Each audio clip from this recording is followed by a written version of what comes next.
여러분, 하나님과 함께 하고 계십니까? 네. 하나님과 함께 하고 싶으십니까? 네. 오늘 이 예배가 마치고 나면은 하나님과 함께 하는 것이 무엇인지 정확하게 알게 되실 거라고 믿습니다. 네. 함께하는 교회 교인들이라면, 함께하는 교회에 다니는 이제 성도들이라면 본질적인 문제, 곧 존재적인 문제는 이미 해결되었을 것이라고 생각을 합니다. 본질적인 문제가 무엇입니까? 우리가 죄인에서 의인으로 부름받아서 하나님과 다시 예수님과 연합하여서 구원을 얻었다라는 겁니다. 이것은 여러분 다 해결되셨죠? 목소리가 이렇게 네, 처음부터 이러면 안 되는데 네. 해결되셨을 거라고 저는 생각을 합니다. 예. 그런데 우리가 삶을 살아갈 때 이런 우리가 삶을 살아감에 있어서 이런 기능적인 부분들, 우리가 삶을 살아가면서 어떻게 살아가야 되는가에 대한 그런 염려는 여전히 우리 가지고 살아가고 있지 않습니까? 네, 그렇죠. 네. 그 가운데 우리가 이제는 하나님의 뜻이 무엇인가를 고민하게 되었어요. 구원받은 성도들이라면 하나님의 뜻이 무엇인가라는 것을 고민하게 되었는데 이제는 우리의 삶과 하나님의 뜻을 연결해서 이제 고민을 하게 되었다라는 거죠. 이전에 구원받기 전에는 하나님과 관계없는 삶을 살아가는 가운데 있었던 우리의 모습은 어떻습니까?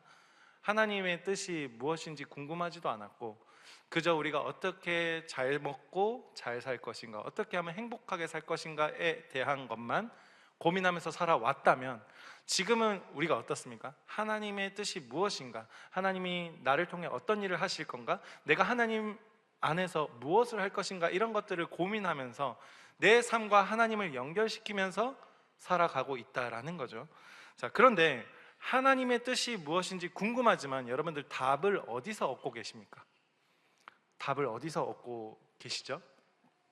하나님이 궁금하지만, 하나님의 뜻이 무엇인지 궁금하지만 정확하게 그 하나님의 뜻이 무엇인지 우리 삶 속에서 답을 찾기가 어렵죠. 예, 그게 현실입니다. 여러 가지 그런 고민들을 하고 여러 가지 염려들을 가지면서 살아가다가 그 염려와 고민들을 실제 우리의 삶에 이제 딱 그 장소에 나아갔을 때 그 고민은 잠시 내려놓고 우리의 기능적인 부분들을 하면서 살아가는 게 우리의 지금 현 상황 아닌가요? 그렇게 살면서 이제 교회에 딱 와가지고 오늘 2부 예배 딱 시작하고 이제 말씀을 딱 들으려고 하니까 안 하던 고민이 다시 생겨나는 거죠. 네, 그렇게 우리 살아가고 있습니다. 교회 많은 분들이 저마다 이제 각자의 고민들을 하고 뭐 어떤 사람은 자기의 멘토에게 찾아가서 이런 고민들을 토로한다던가, 자기가 인정하는 권위자에게 찾아가서 이런 고민 상담을 하기도 하죠. 예, 저에게는 많이들 찾아오시지 않습니다. 네. 네. 그런데 제가 여기 2부 예배 계신 분들 다 저의 이제 형 누나들이신 것 같은데 제가 내년이면 40이거든요. 그런데 그렇게 안 보이죠. 네. 할렐루야. 예. 네, 물론 농담이고, 제가 이제 나이가 들면 들수록 누군가가 저에게 찾아와서 고민이라는 것을 이렇게 의논을 하거나 이렇게 털어놓을 때 제가 그분에게 나이가 들면 들수록 답을 못 해주겠더라고요. 네. 이게 이거다, 이것 때문이다라고 제가 확실하게 말씀드리기가 어렵다라는 겁니다. 여러분들 그렇지 않습니까? 예, 젊을 때는 우리가 아는 게 너무나 많아서 이게 이거다, 이렇게 해야 된다, 저렇게 해야 된다. 특히 저도 청년부 때 그런 얘기도 많이 들었고 그런 조언도 많이 했었지만 장년부에 올라가면서 이제 나이가 들면 들수록 이건 이것 때문입니다라고 여러분 확실하게 말하기가 어렵죠. 예, 그게 현실이죠. 근데 제가 이제 둘 중에 하나는 좀 분별을 할 수 있는 게 뭐냐면, 제가 잘났다는 게 아닙니다. 어떤 얘기를 하려고 하냐면, 이 사람의 고민이 자기 중심적인 것인지 하나님 중심적인 것인지는 어느 정도 이제 분별은 되더라고요. 그래서 그분에게 제가 그러면은 어떻게 얘기하겠습니까? 당신은 자기 중심적인 겁니다. 제가 한 번이라도 그렇게 얘기를 했다라면, 만약에 그렇게 어떤 분이 저에게 그런 말을 들었다면 저는 그분을 정말로 사랑하는 겁니다. 예, 근데 아마 거의 없을 거예요. 예, 정말 그분을 신뢰하고 사랑하기 때문에 제가 그렇게 말을 할 수 있는 거겠죠. 뭐 그렇다 할지라도 그 사람이 들었을 때 불쾌하다, 무례한 것 같다라고 느낀다면 어쩔 수 없는 거고요. 어쨌든 그렇게 이제 대답하기 어려운 게 사실입니다. 그리고 그 사람이 저의 말을 들었을 때 나는 하나님 중심적인데요 라고 말한다면 그 또한 저도 할 말은 없습니다. 네. 그리고 우리가 인생을 살면서 하나님 뜻대로 100% 사는 사람이 한 명이라도 있을까요? 과연? 네, 뭐라고요? 어렵죠. 예, 네, 맞아요. 감사합니다. 네, 어렵습니다. 현실입니다. 그게 우리가 아무리 노력하고 아무리 하나님 뜻대로 살려고 해도 우리는 늘 언제나 자기 중심적이기 때문에 하나님 뜻대로 살아가기가 어렵다. 이것이 바로 우리의 현실이다라는 거죠. 자, 그렇다면 우리가 어떻게 하나님 뜻을 분별할 수 있을까? 어떻게 하나님 뜻을 알 수 있을까? 어떻게 하면 하나님 안에 거하고 하나님에게서의 그 기도 응답을 받을 수 있을까? 여러분들 다들 궁금하시죠? 예. 어떻게 하다 보니 기도 응답 받을 때 있었죠? 근데 그 원리가 무엇인지 정확하게 선명하지 않으시잖아요. 오늘 말씀 듣고 나면은 정확하게 엄청 선명해지실 거예요. 우리가 하나님 중심으로 산다는 것, 이 하나님 안에 거한다는 것이 뭐냐면 오늘 본문에 정확하게 나와 있습니다. 성경을 여러분 둘로 나누면 뭡니까? 1부 때 뭐라고 나왔냐면 제가 말하고자 하는 의도와 다르게 구약과 신약이라 하더라고요. 제가 뭘 준비했냐면 하나님 사랑과 이웃 사랑이라고 말하고 싶었어요. 네, 재밌죠? 성경을 둘로 나누면 구약과 신약 맞는데 하나님 사랑, 이웃 사랑입니다. 네, 그렇습니다. 그런데 하나님은 사랑하는 것 같은데 우리가 하나님을 사랑하잖아요, 우리가. 근데 하나님 사랑하면서 이웃을 과연 우리가 얼마나 사랑하는가? 이웃 사랑에 대해서는 조금 우리 약하지 않나? 라는 그런 생각이 들더라고요. 여러분은 어떻습니까? 스스로에게 한번 질문해 보십시오. 내가 하나님을 사랑하는 것처럼 하나님이 사랑하는 그 사람을 내가 사랑하고 있습니까? 오늘 이 고민의 해답을 오늘 얻으셨으면 좋겠습니다. 성경은 하나님을 사랑한다고 하면서 하나님이 붙여주신 그 이웃을 사랑하지 않는 그 현실에 대해서 분명하게 경고하고 있습니다. 즉 하나님 사랑과 이웃 사랑은 뗄래야 뗄 수 없는 그런 관계와도 같습니다. 마치 부부와도 같죠. 공감을 안 해주시는데 네. 부부와도 같죠. 네. 떨어져 있는 부부 있습니까? 네, 죄송합니다. 네. 어쨌든 성경이라는 것은 하나님 사랑과 이웃 사랑이 뗄 수 없다, 붙어 있는 거다라고 하는데 사랑하지 못하는 그 내 모습, 내가 하나님이 사랑하는 그 사람을 나도 사랑하지 못하고 있는 나의 현실에 대해서 여러분 얼마나 직면하셨는지요? 얼마나 그 마음을 보셨는지요? 안타까워하는 마음이 여러분 스스로에게 있습니까? 그 사람을 내가 사랑하지 못하는 현실에 대해서 나 스스로를 안타까워하는 마음이 있냐라는 겁니다. 회개하는 마음이 있냐라는 겁니다. 오늘 이 질문으로 좀 시작하고 싶습니다. 많은 성도분들이 하나님께 기도하면서 자신의 염려들을 하나님한테 아뢰면서 정작 이 자신의 모습을 보는 것은 굉장히 힘들어합니다. 직면이라고도 하는데 하나님 앞에 나아가서 나의 모습을 직면하고 회개하는 모습은 좀처럼 보기가 힘든 것 같아요. 저도 마찬가지고요. 우리는 오히려 하나님께 어떻게 기도하냐면 하나님, 왜 내 기도에는 응답을 안 해주십니까? 왜 지금 나에게 이런 상황을 허락하셨습니까? 왜 지금 내가 이런 일들을 겪어야만 되는 겁니까? 이런 질문을 계속해서 우리가 하고 있다라는 겁니다. 오늘 본문에서는 그 해답을 주고 있는 거죠. 하나님 안에 거하는 삶이라는 것은 기도 응답의 삶이라는 것은 추상적인 그런 경건의 태도가 아니다라는 겁니다. 오늘 해답을 그 말씀 가운데 우리가 찾았으면 좋겠습니다. 아멘. 네. 오늘 우리가 읽은 말씀이 요한 1서죠.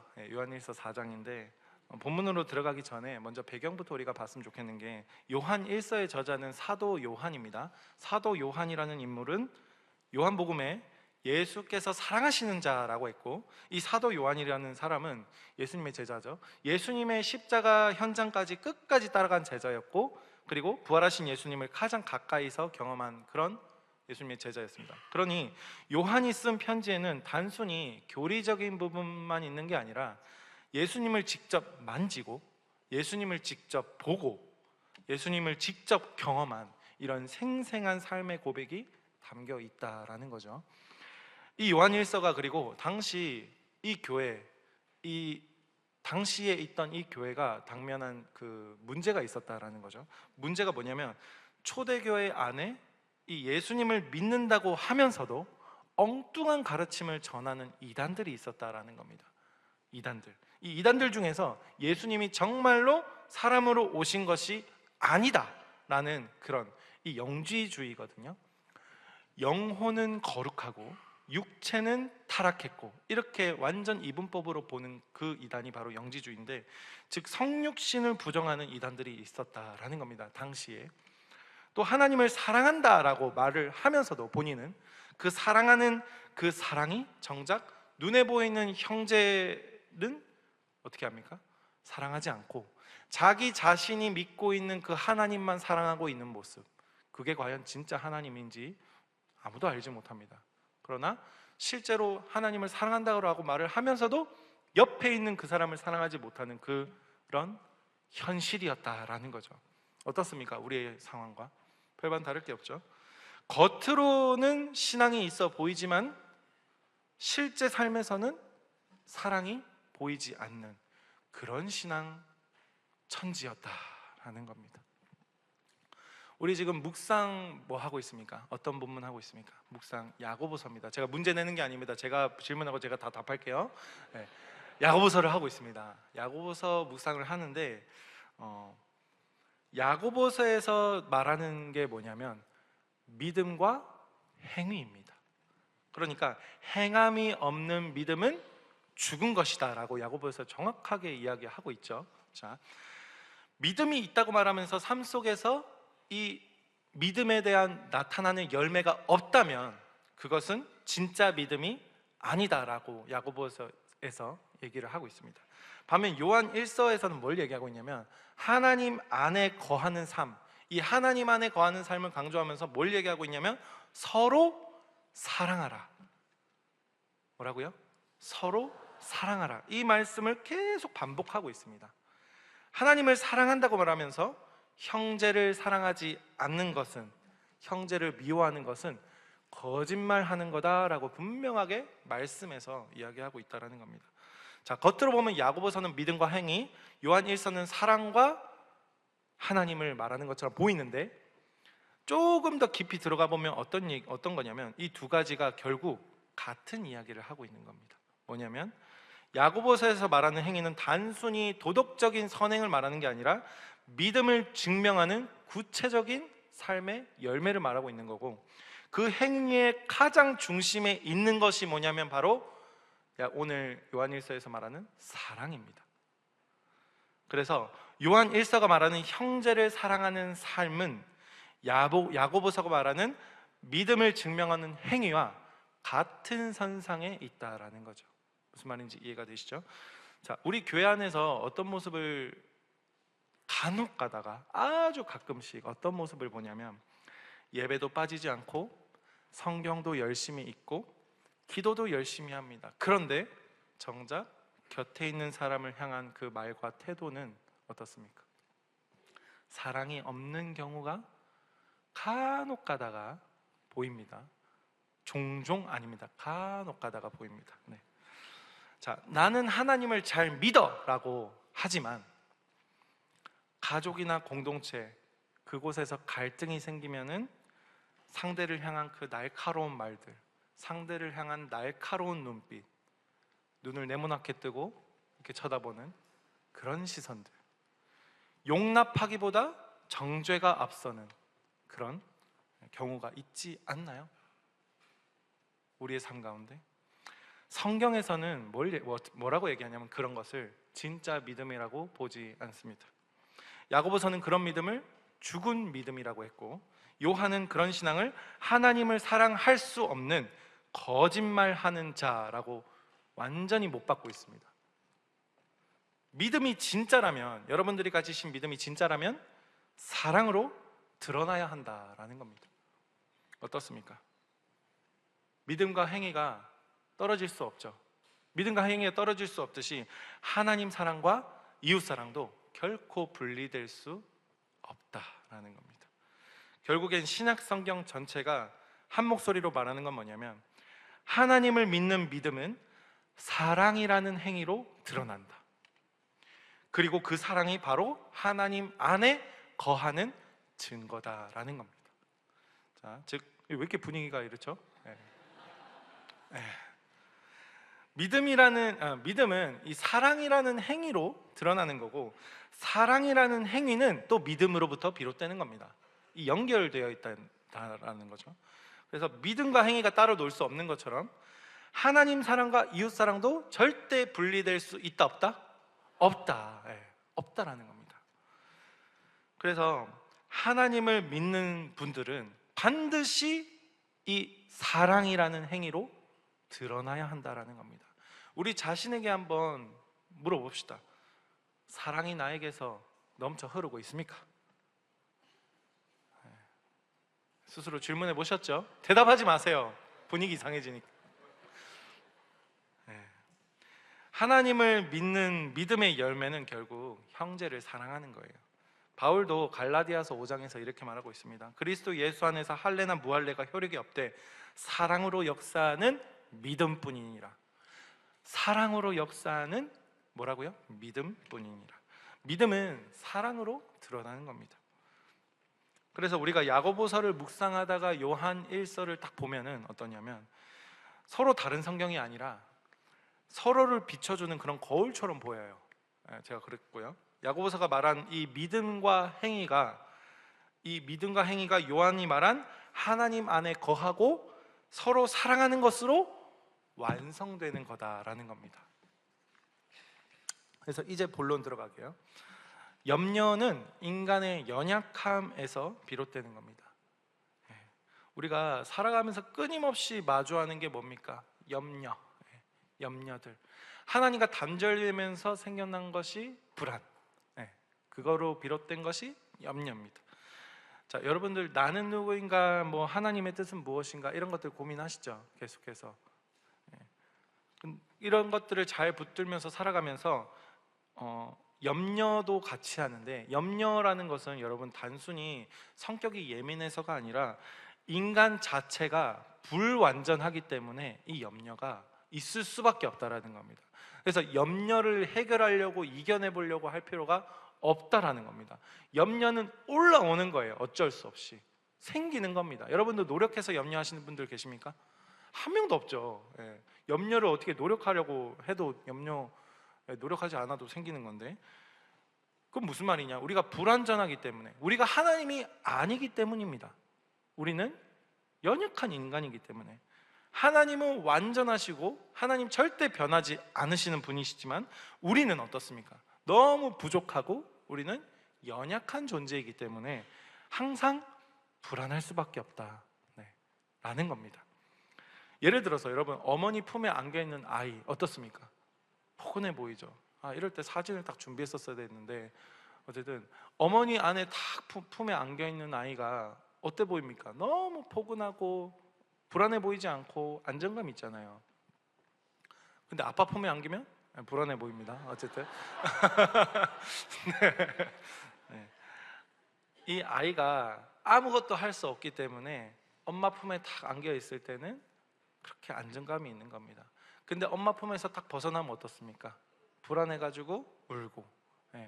그 갓난아기가 이제 이렇게 엄마 품에서 떨어지면 애가 이러잖아요. 그런 것처럼 불안할 수밖에 없는 건데 저희 딸 저희 딸이 이름이 예온입니다. 유예온인데 이 예온이가 저를 되게 좋아해요. 저를 되게 좋아하는데 저에게서 이제 떨어지지 않으려고 하다가 요즘에는 바뀌어서 좀 어떻냐면 요즘에는 이런 말을 많이 합니다. 짤래 짤래 이럽니다. 뭘까요? 짤래 젤리를 달라는 겁니다. 네. 네. 젤리 제가 그 과자 젤리가 아니라 비타민 젤리입니다. 하루에 하나씩 먹이는. 네, 근데 자꾸 달라 그래요. 어쨌든 젤레 젤레 하면은 제가 알아듣죠. 우리가 이제 하나님 앞에 기도할 때도 젤레 젤레 하는 거 하나님 어떻게 알아들어 주십니까? 젤리. 근데 하나님 바로 주십니까? 저도 예언이한테 바로 안 주거든요. 거래를 합니다. 예언아, 목욕하고 젤리 먹을까? 예언이 뭐라고 하면 아니야. 그러면 젤리 먹고 목욕할까? 뭐라고 합니까? 아니야. 그냥 젤리만 달라는 겁니다. 네. 그럼 저는 이제 저 나름대로 이제 합리화를 시키면서 예언이한테 자 젤리 먹고 목욕하자 이러면 이제 예언이는 대답을 안 합니다. 그래서 제가 네 해야지 하면 네 이래요. 그러고 나서 젤리 먹고 나면 어떻게 합니까? 아빠가 목욕하러 갈까? 아니야 이러면서 도망갑니다. 네. 우리가 하나님한테 하는 것과 비슷하죠. 네. 아주 비슷합니다. 하나님 주세요 주세요 젤리 주세요 젤리 젤리 해놓고 하나님 젤리 딱 주면은 아니야 이러고. 네. 똑같죠. 네. 어쨌든 그렇게 하나님과 관계하면 참 우리가 그 안에 거하는 것이 얼마나 기쁩니까? 그런데 우리가 너무나 연약하고 우리의 그 하나님과 단절되었던 아담의 원죄 때문에 하나님과 단절된 삶을 살아왔었죠. 하나님 안에 거하는 것이 얼마나 우리가 안정감 있고 기쁩니까?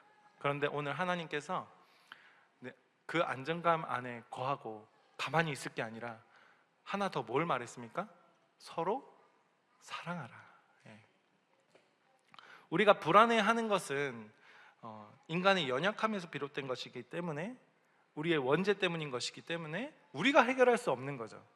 여러분들 해결할 수 없다라는 것을 분명하게 알고 신앙생활 하셔야 됩니다. 중요한 건 뭐냐면 하나님 품 안에 거해야 해결된다라는 겁니다. 해결 내가 한다가 아니라 해결이 된다라는 겁니다. 오늘 본문 11절에서 이렇게 얘기하고 있습니다. 사랑하는 자들아 하나님이 이같이 우리를 이거 한번 띄워주시겠어요? 사랑하는 자들아 11절 같이 읽겠습니다. 사랑하는 자들아 하나님이 이같이 우리를 사랑하셨은즉 우리도 서로 사랑하는 것이 마땅하도다. 그 뒤에 이어서 12절도 한번 띄워주시겠어요? 자, 같이 읽겠습니다. 어느 때나 하나님을 본 사람이 없으되 만일 우리가 서로 사랑하면 하나님이 우리 안에 거하시고 그의 사랑이 우리 안에 온전히 이루어지느니라. 자, 하나님 보고 싶지 않은 사람 여기 계십니까? 다 보고 싶으시죠? 그런데 오늘 말씀에서 하나님을 보는 방법, 하나님을 만나는 방법을 정확하게 제시하고 있습니다. 뭐라고 말하고 있습니까? 만일 우리가 서로 사랑하면. 하나님이 우리의 안에 거하시는 방법을 말씀에서 정확하게 서로 사랑이라는 전제를 깔고 있다는 겁니다. 너무 놀랍죠? 성경에 있었어요. 자, 부모와 함께 있는 자녀 무슨 걱정이 있겠습니까? 그런데 왜 우리가 살면서 염려와 걱정을 하면서 살아갑니까? 부모와 함께 있지 않기 때문입니다. 근데 여러분 여기서 헷갈리시면 안 되는 게 한마디로 하나님과 함께 거하고 있지 않기 때문이라는 건데 헷갈리시면 안 되는 건 뭐냐면 여러분이 지금 받은 구원 있죠? 구원 받았잖아요. 그 구원과 연결되지 않는 거예요. 구원과는 관계없는 얘기입니다. 이거 무슨 말이냐면 예수 그리스도를 영접해서 구원받은 사람은 더 이상 정죄함이 있다 없다? 없다. 더 이상 하나님과 나와의 관계를 깰 수 있다 없다? 없다라는 거예요. 그렇기 때문에 하나님 안에 거하지 않았을 때 우리가 올라오는 염려들은 뭐냐면 성화와 관련된 부분이지 이 칭의와 관련된 부분이 아니다라는 겁니다. 이해가 되시죠? 예를 들어서 자녀가 부모랑 같이 살지 않는다고 해서 자녀가 부모 자식이 안 되는 겁니까? 아니죠. 자녀가 부모와 같이 살지 않는다고 해서 부모와 자식 간의 관계가 끊어지는 게 아닌 것과 마찬가지다라는 겁니다. 이해가 되십니까? 그저 부모와 소통하지 않고 있다는 것이 그저 좀 안타까울 뿐인 것이지, 부모와 자식 간의 관계, 성립된 그 관계, 우리가 하나님 아버지와 우리가 양자된 것이 끊어지지 않는 것과 동일하다는 겁니다. 그것을 헷갈리시면 안 됩니다. 절대 착각하지 않아야 되는 것은, 여러분들이 지금 하나님 이 말씀을 통해서 하나님을 믿는 것과 예수 그리스도를 통한 구원이 이렇게 흔들리시면 안 된다라는 거예요. 알겠죠? 우리가 지금 말씀을 통해 생각해야 될 부분은 뭐냐면, 하나님의 자녀가 되었음에도 불구하고 우리의 부모님인 그 하나님과 관계하지 않고 내 마음대로 살아갈 때 해결되지 않는 그 염려와 고민 가운데 살아가고 있는 그 현실, 이것을 우리가 고민하고 생각해야 된다라는 겁니다. 그리고 그것에 대한 해답이 오늘 말씀에 분명하게 있다라는 거죠. 뭐라고 기록되어 있다고 그랬죠? 서로 사랑. 이게 핵심입니다. 우리의 모든 고민을 해결해 주신 분이 누구십니까? 하나님이시죠. 근데 그 하나님이 나의 고민을 해결해 주시게 하기 위해서 내가 사랑하는 목적을 가지고 사랑한다면 그거는 순서가 잘못된 거겠죠. 그렇죠? 우리가 생각해야 될 문제는 뭐냐면, 하나님을 사랑한다라고 하면서 내 옆에 있는 그 사람, 그 인간, 그 놈, 그 여자를 사랑하지 못하고 있는 그 현실, 우리의 모습, 내 모습을 하나님 앞에 정확하게 내가 보고 있는가? 하나님 말씀 앞에 내가 이렇게 직면이 되고 있는가? 이것을 우리가 고민하고 생각해 보셔야 한다라는 겁니다. 이것을 볼 때, 내 모습을 딱 봤을 때 스스로에게 안타까움이 있습니까? 여러분들 다른 사람만 많이 안타까워하시죠? 하나님이 우리를 보실 때 어떨까요? 분명히 나와 부모 자식이 되었는데 우리 스스로에게 안타까움이라는 게 과연 있습니까? 여러분, 내 신앙에 과연 모순이 없을까요? 정확하게 하나님 앞에 직면하는 그런 시간이 되었으면 좋겠습니다. 두 번째로, 형제를 사랑하는 것이 곧 하나님 안에 거하는 길입니다. 그럼에도 불구하고 하나님 우리에게 너무나 친절한 답을 이미 알려주셨죠. 12절 말씀에 서로 사랑할 때 하나님께서 우리 안에 거하신다라고 분명하게 말씀하셨습니다. 그럼 13절 한번 틀어주시겠어요? 13절 같이 읽겠습니다. 그의 성령을 우리에게 주심으로 우리가 그 안에 거하고 그가 우리 안에 거하시는 줄을 아느니라. 14절 16절까지 계속 틀어주세요. 15절까지. 아버지가 아들을 세상의 구주로 보내신 것을 우리가 보았고 또 증언하노니 누구든지 예수를 하나님의 아들이라 시인하면 하나님이 그의 안에 거하시고 그도 하나님 안에 거하신다. 자, 그러니까 13절에 성령을 우리에게 주셨다라고 하고 있습니다. 그리고 우리가 그 안에 거하고 그가 우리 안에 거한다. 이어서 14절에 아버지가 아들을 세상의 구주로 보내신 것, 뭡니까? 성부 하나님께서 성자 예수님을 세상의 구원자로 보내신 것을 15절 들어보실래요? 15절에 보시면 우리가 시인하면, 무슨 말이냐? 믿으면, 믿어요 라고 하면 하나님께서 그 사람 안에 거하시고 그는 하나님 안에 살게 된다 말씀에서 기록하고 있는 겁니다. 오늘 말씀에서 계속 말하는 건 뭡니까? 서로 사랑하라, 이겁니다. 자, 사랑이라고 했을 때 우리 성경에 하나님을 가장 사랑한 구약의 인물 누굽니까? 네, 이 질문 제가 답할게요. 다윗입니다. 네, 다윗이죠. 다윗이 성경에서 하나님을 가장 사랑한 인물이라고 이렇게 칭송을 받는데, 그가 하나님을 너무 사랑하고 하나님을 높이고 싶어 했기 때문에 이스라엘을 통일하고 난 다음에 뭘 하려고 했습니까? 성전을, 하나님을 가장 높이기 위해서 성전을 짓고 싶어 했어요. 그래서 하나님한테 기도를 하는 거죠. 다윗이, 하나님이 나에게 너무나 많은 복을 주셨습니다. 저 막내 아들로 태어나가지고 양치기를 하면서 뭐 어찌어찌 하다가 뭐 돌팔매질 내가 배운 게 그밖에 없지 않습니까? 돌팔매질을 뭐 하다가 돌로 그 거대한 그 골리앗이라는 놈 때려 죽이니까 내가 지금 왕이 되어 있네요. 하나님, 이제 하나님을 높이고 싶습니다. 성전을 짓고 싶습니다. 얼마나 거룩한 기도입니까? 자, 그런데 성경에서 다윗이 하나님을 사랑하는 것이 성전을 지으려고 했기 때문에 하나님을 사랑한다라고 평가하는 것이 아닙니다. 뭐냐면 다윗이 하나님을 사랑한다는 그 고백은 사람을 대하는 태도 속에서 분명하게 나타나는 거예요. 어떤 거냐면 다윗이 목숨을 잃을 위기가 많았죠. 누구에게 목숨을 잃을 뻔했습니까? 사울에게 목숨을 잃을 뻔했습니다. 그리고 그 사울을 죽일 기회도 다윗에게 몇 번 있었죠. 그런데 다윗이 어떻게 했죠? 사울을 죽이지 않았습니다. 왜 그랬다 그랬죠? 하나님께서 기름 부으신 자이기 때문에 사울을 죽일 수 없었다라는 겁니다. 하나님이 기름 부으신 자를, 하나님께서 그를 사랑하신다면 자신도 그를 사랑해야 한다고 그는 믿었기 때문이에요. 그게 어디서 또 나타나냐면 사울의 아들이 누굽니까? 요나단이죠.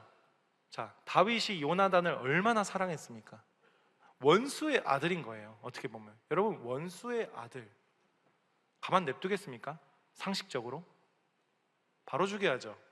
그런데 다윗이 어떻게 했죠? 요나단을 사랑하고 심지어 요나단이 죽은 후에도 그 자녀까지도 돌봐주었습니다. 다윗이 하나님을 사랑한다는 것은 자신이 만든 하나님을 사랑한 게 아니었다라는 겁니다. 무슨 말이냐?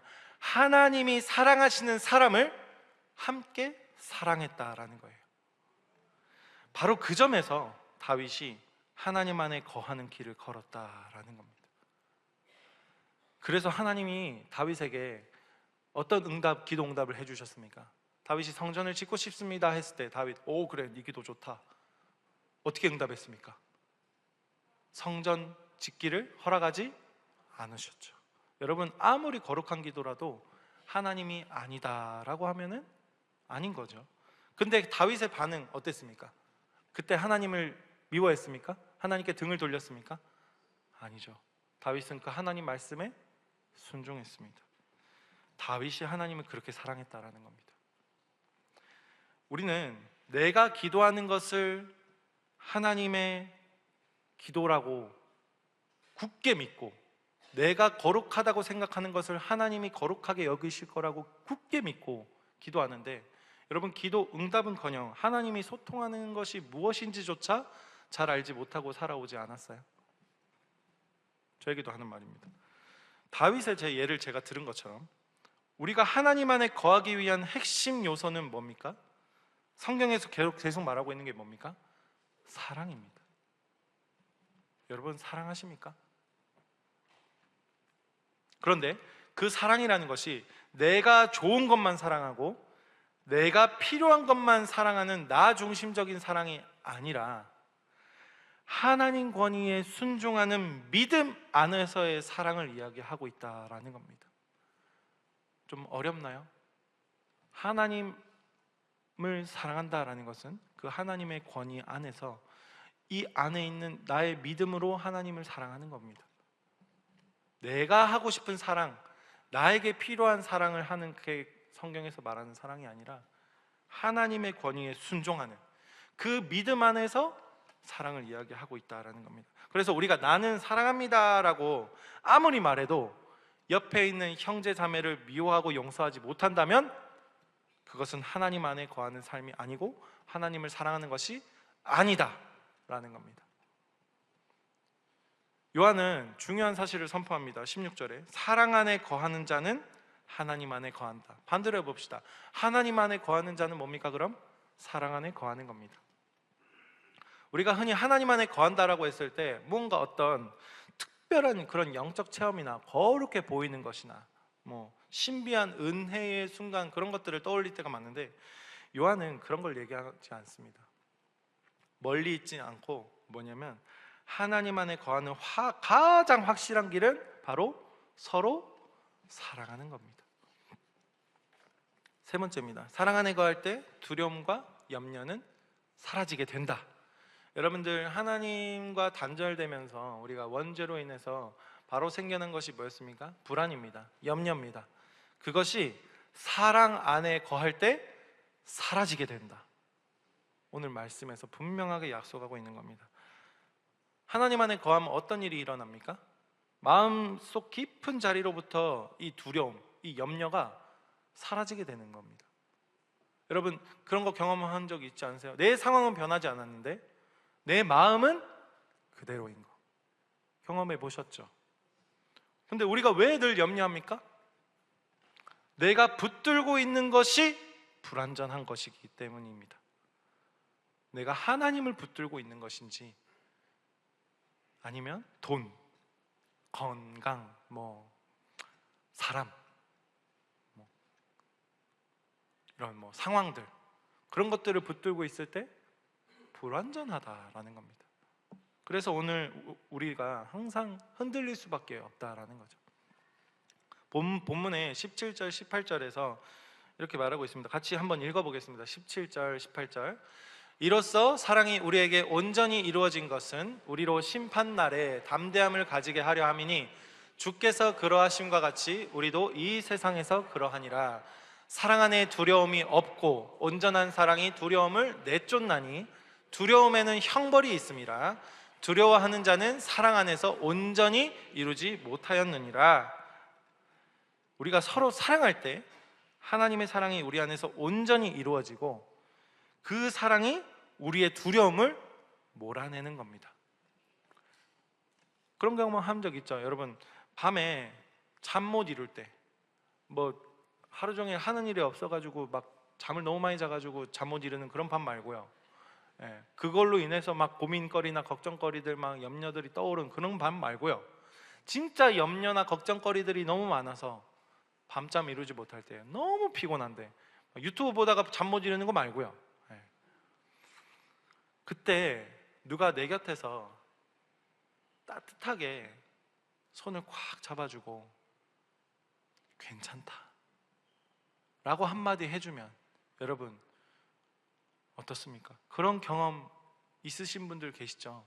뭔가 위로가 되고, 뭔가 그 사람의 목소리가 하나님 목소리처럼 들리고, 그런 경험 있으시지 않습니까?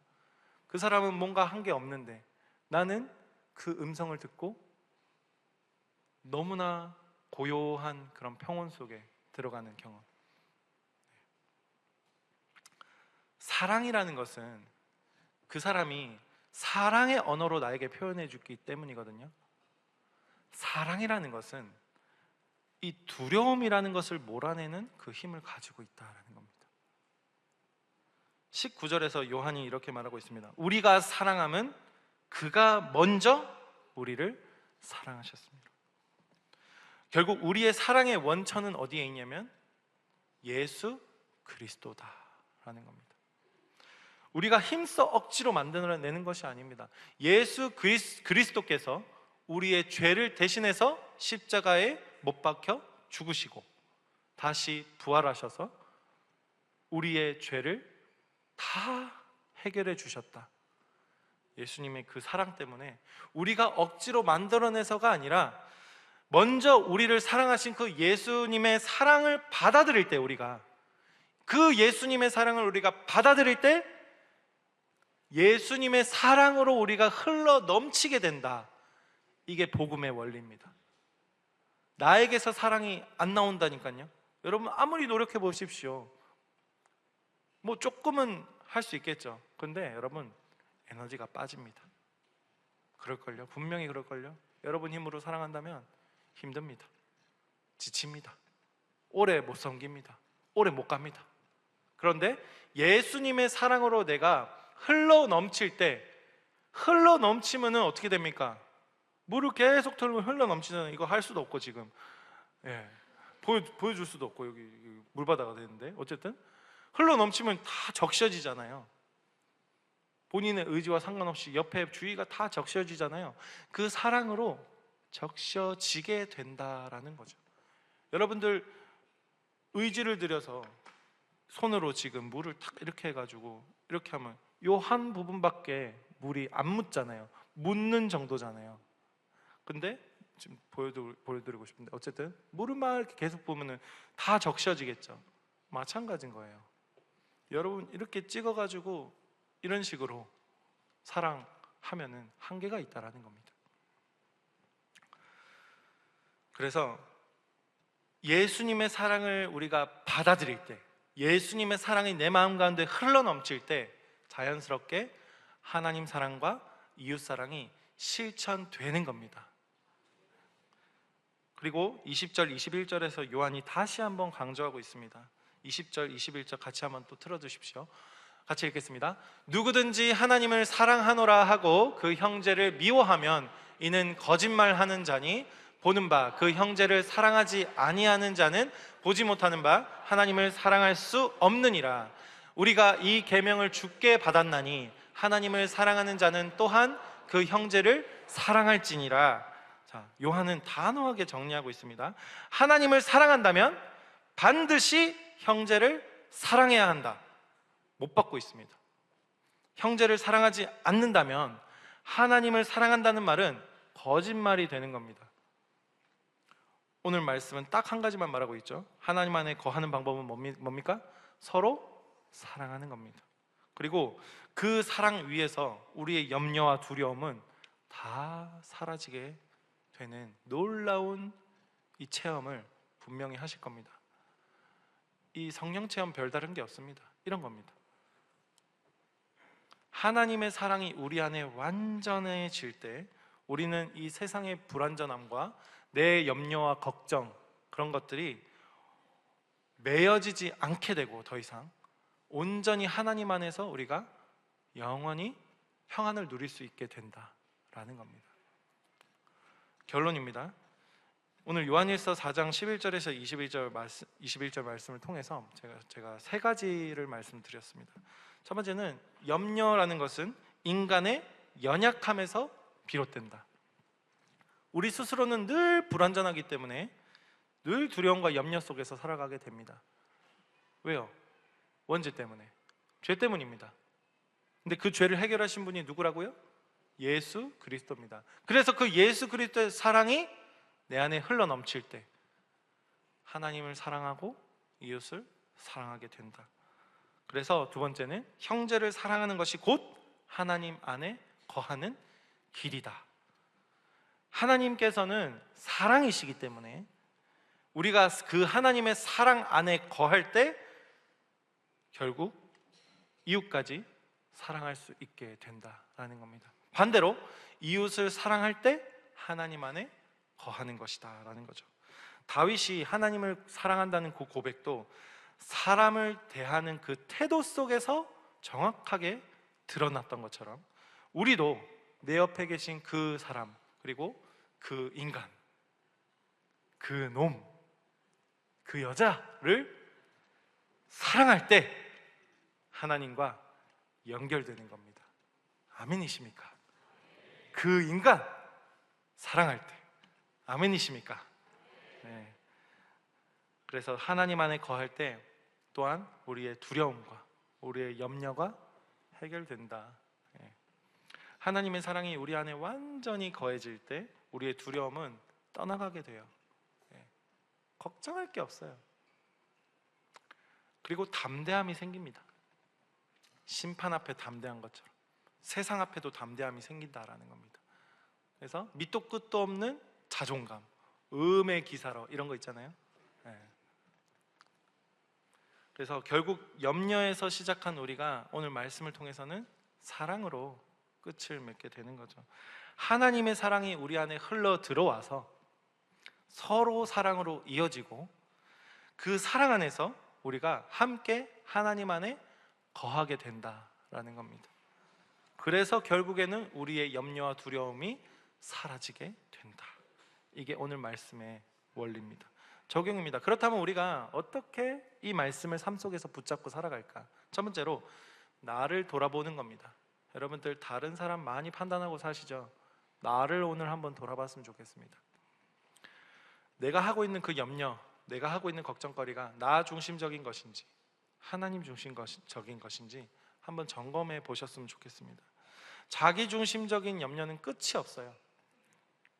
근데 하나님 중심적인 염려는 결국에는 사랑으로 연결되고 그 사랑은 나를 자유롭게 만듭니다. 그리고 나를 돌아보는 것은 하나님 앞에서 이 모순적으로 살던, 이 모순적인 신앙으로 지내던 그 나의 모습을 보게 됐는데, 그 모습을 딱 보는 것이 직면하는 거거든요. 직면할 때 어떤 반응이 올라오냐면 하나님 앞에 엎드립니다. 하나님한테 엎드리고 회개합니다. 회개라는 것은 뭐냐면 여러분, 그저 내 잘못을 하나님 앞에 비는 것으로 끝나는 게 아니라 내 모습을 철저하게 보고 지금까지 가져왔던 나의 생각의 그 방향을 바꾸는 겁니다. 그게 회개입니다. 방향을 바꾸는 거라고요. 그래서 우리 한번 오늘 말씀을 깊이 한번 묵상해 보시고 내 모습을 한번 지켜보시고, 그리고 하나님 앞에 회개하는 방법, 행위를 하나 적용을 시켜드리자면 2주차 특별기도에 꼭 참석해 주세요. 적용해 주세요. 그렇게 해주시고 기도회 때 마음껏 기도하시고 부르짖으십시오. 그렇게 했으면 좋겠습니다. 우리가 하나님 앞에 회개하고 하나님의 말씀 앞에 순종함으로 나아갔으면 좋겠습니다. 그리고 두 번째 적용은 여러분, 사랑하기를 선택할 수 있습니다. 구원받은 자유인이라면 사랑하기도 선택 가능합니다. 여러분, 사랑이라는 것은 단순한 감정이 아니라 하나님 안에 거하는 믿음의 선택입니다. 우리가 원수 같은 사람, 그 인간, 그 놈, 그 여자를 용서할 때 마음의 용기를 내서 우리가 이것도 용기가 필요하거든요. 그렇잖아요. 용서도 용기가 필요합니다. 용서할 때 그 용서하는 순간 우리 안에 두려움이 사라지고 하나님의 평강이 우리 마음 가운데 거하게 됩니다. 하나님을 사랑합니다라는 그런 말보다 내 옆에 있는 사람, 그 인간, 그 놈, 그 여자를 사랑하는 것이 하나님을 사랑하는 것입니다. 가정 안에서, 교회 안에서, 여러분 직장, 공동체 안에서 만나는 사람들을 사랑하기로 선택해 보십시오. 그리고 하나님의 사랑을 흘려보내는 작은 용기, 작은 행동 하나를 실천해 봤으면 좋겠습니다. 하나님 안에 거하는 것, 그리고 하나님 안에 거하는 가장 분명한 길은 뭐라고요? 서로 사랑하는 겁니다. 오늘 말씀을 붙잡고 한 주간 이 삶을 사시면서 서로 사랑함으로 하나님 안에 거하시고 그 사랑 안에서 염려와 그런 두려움과 걱정거리가 해결되는 우리 모두에게 그런 하나님의 돌보심이 있기를 주님의 이름으로 축복드립니다. 우리 기도했으면 좋겠습니다. 하나님께서 예수님을 보내셔서 우리의 죄를 사해 주셨습니다. 그런데 우리의 죄가 얼마나 무거운지도 모른 채 우리는 하나님이 나에게 붙여주신 그 사람도 사랑하지 못하는 그런 부족한 우리의 모습을 오늘 말씀을 통해서 우리의 모습을 봤습니다. 우리의 모습은 그렇지만 우리가 단순히 우리의 모습을 보고 슬퍼할 것이 아니고 예수님을 우리가 찬양함으로써, 예수님의 사랑을 우리가 마음껏 찬송함으로써 하나님께서 우리에게 또 다른 새로운 사랑을 부어주시리라고 믿습니다. 같이 우리 나의 죄를 정케하사 함께 찬양하겠습니다. 나의 죄를 정케하사 주의 일꾼 삼으신 구세주의 넓은 사랑 항상 찬송합니다. 나를 일꾼 삼으신 주 크신 능력 주시고 언제든지 주 뜻대로 사용하여 주소서. 내게 부어 주시려고 은혜 예비하신 주, 주의 은혜 채워주사 능력이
삼으신 주 나를 이끈 삼으신 주 대신 능력 주시고 언제든지 주 뜻대로 사용하여 주소서. 우리는 주님을 항상 가까이 하길 원합니다. 그런데 그것이 참 쉽지 않습니다. 예수 그리스도를 영접한 우리가 이제는 원하는 소원이 바뀌었죠. 늘 예수님을 찬송하면서 주께 더 나아가길 원합니다. 이 기도가 우리의 기도가 되길 원합니다. 내 주를 가까이 하게 하면 십자가 짐 같은 고생이나 내 일생 소원은 늘 찬송하면서 주께 더 나아가기 원합니다. 내 고생하는 것 옛야곱이 돌베개 메고자 갔습니다.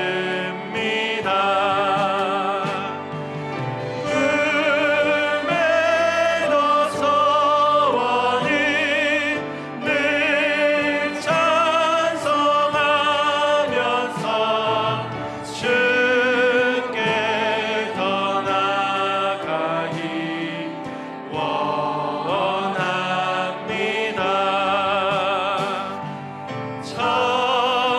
천성에 가는 길 험하여도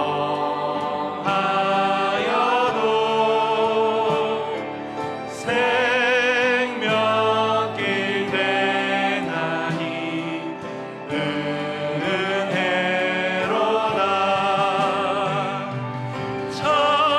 천사날 부르니 늘 찬송하면서 주께 더 나아가기 원합니다.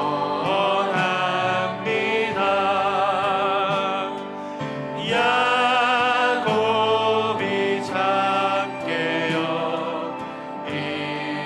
일어난 후 돌단을 쌓은 것 본받아서 숨질 때 되도록 늘 찬송하면서 주께 더 가까이 원합니다.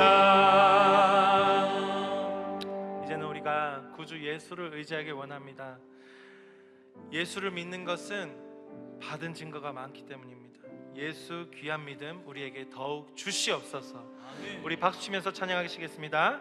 구주 예수 의지함 심히 기쁜 일일세 영생 허락받았음 의심 아주 없도다. 예수 믿는 것은 받은 증거 많도다. 예수 귀한 예수 믿음 더욱 주소서.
귀한 예수 의지 더욱 주소서.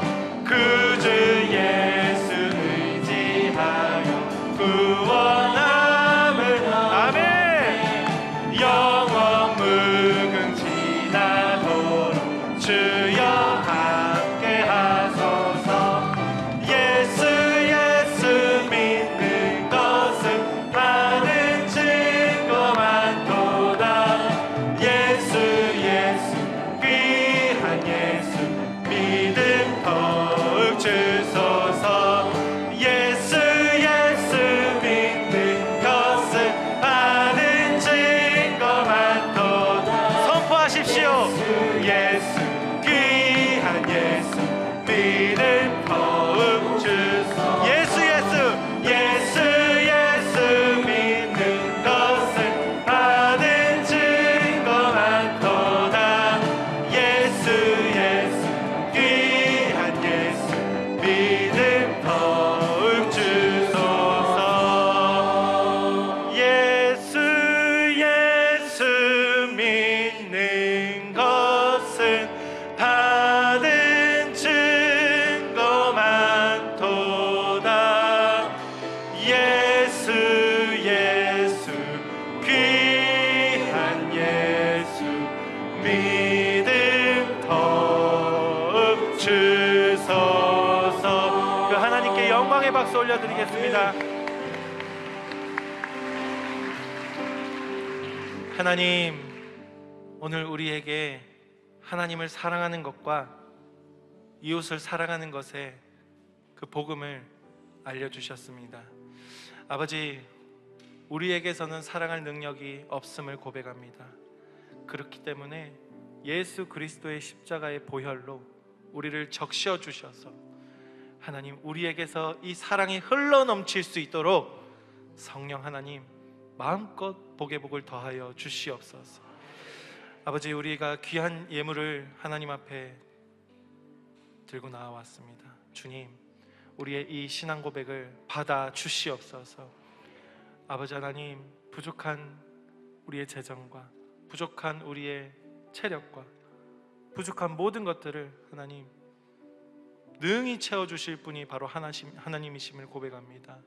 주님, 하나님께서 허락하신다면 우리에게 하나님의 복에 복을 더하셔서 우리 개인을 통해서, 우리 공동체를 통해서, 함께하는 교회를 통해서 하나님의 영광이 드러나는 놀라운 일들을 우리가 보게 하여 주시옵소서. 모든 것 주님께 감사드리며 예수 그리스도의 이름으로 기도합니다.